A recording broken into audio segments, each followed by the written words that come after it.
šta je danas bilo na sastanku? Možete nam malo ovamo samo se potrezujem.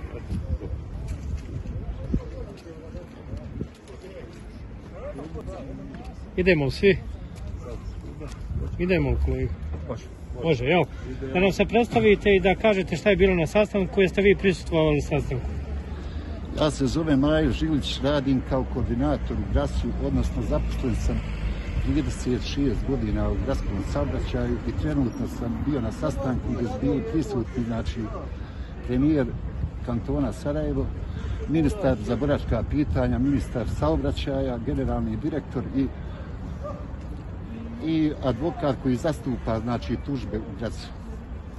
Dogovor je, znači, bio sljedeći da odu navodno u banku, da vide sa bankama da li će deblokirati račun, da isplate navodno prispjele tužbe koje iznose 8 miliona i 200 hiljada po njihovoj izjavi, i tako da će to navodno 4 miliona za sada isplatiti.